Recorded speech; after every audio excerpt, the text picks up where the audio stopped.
Hello everyone, so today we are going to discuss about notes of chapter 1 of Bio Cell from the NCERT book.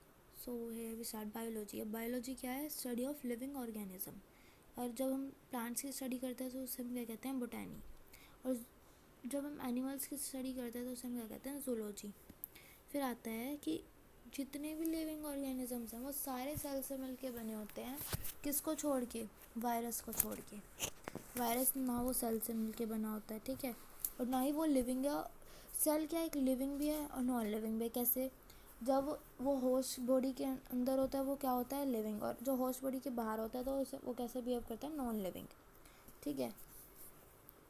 फिर आता है cytology. ये क्या है? Study of sales.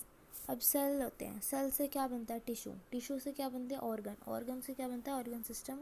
और organ system से क्या बनता है? ऑर्गेनिज्म। अब सेल, ये हमारा एक सेल हो गया, न्यूक्लियस हो गया इसमें। टिश्यूज़ क्या होता है? Combination of cells.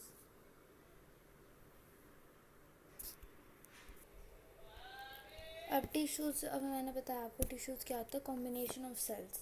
तो इसमें क्या होगा? सेल्स, सारे हमारे सेल्स बन के क्या बनाएंगे? टिश्यूज़। अब ये टिश्यूज़ मिलके क्या बनाएंगे? हमारे ऑर्गन्स।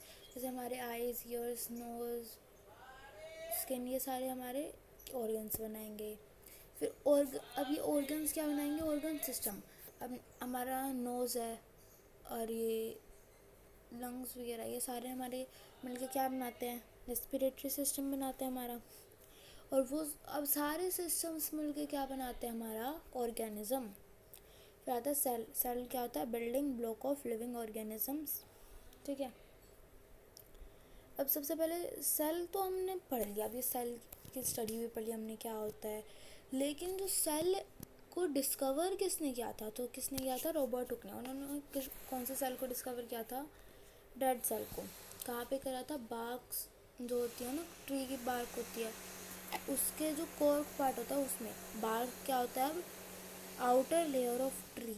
ट्री क्या होती है? हमारी बार्क। कौन से ट्री की? ओक ट्री की।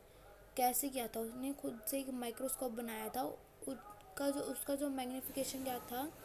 200 to 300x। कब किया था? 1665 में। और उन्होंने क्या देखा था? स्मॉल कंपार्टमेंट्स देखे थे जिन्होंने उन्हें सेल नाम दिया। और वो उनका स्ट्रक्चर कैसा था कंपार्टमेंट्स का?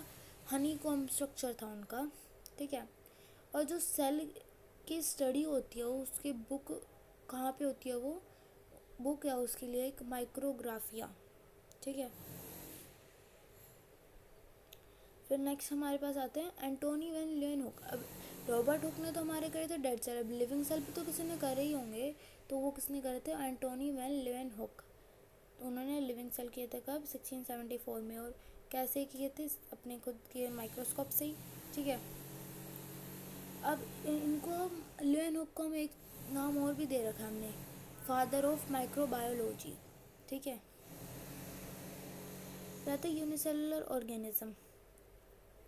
अब इनके फंक्शन ये क्या होते हैं? सिंगल सेल होते हैं। इनके फंक्शंस क्या होते हैं? ये सिंगल सेल से ही फंक्शंस करते हैं। ये कौन कौन से? ब्रीथिंग, डाइजेशन, मूवमेंट, ये सारे सिंगल सेल से करते हैं, ठीक है। अब इसके एग्जांपल हमारे पास हो गए बैक्टीरिया, अमीबा, पैरामीशियम, यीस्ट, स्कैलमेडोमोनास, ये सारे क्या हो गए हमारे इसके एग्जांपल। अब मल्टी सेलुलर में क्या हो गया? Multi means many, cellular means cells, तो multi cellular organisms.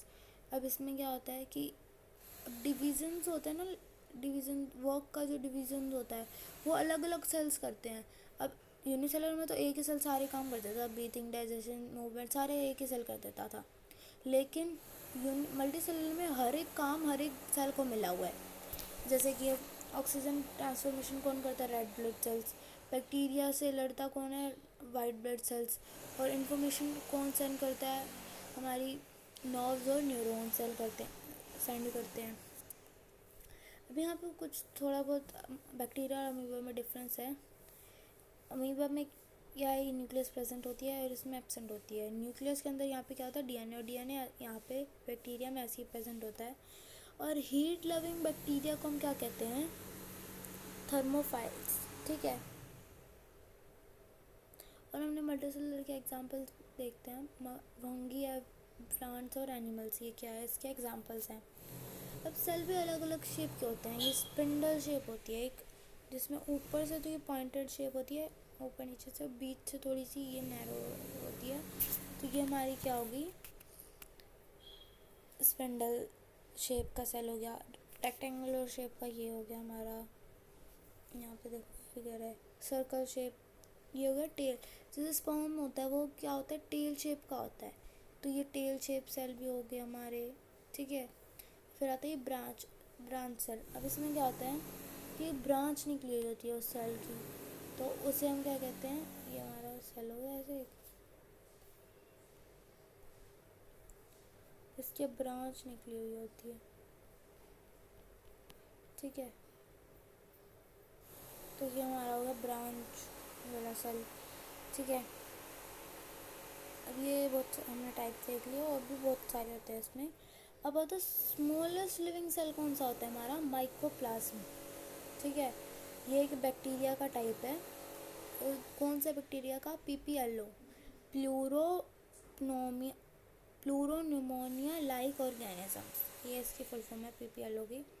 Largest living cell क्या होता है, ऑस्ट्रिच का जो एग है, ऑस्ट्रिच का जो एग है ना, वो क्या है हमारा लार्जेस्ट लिविंग सेल है।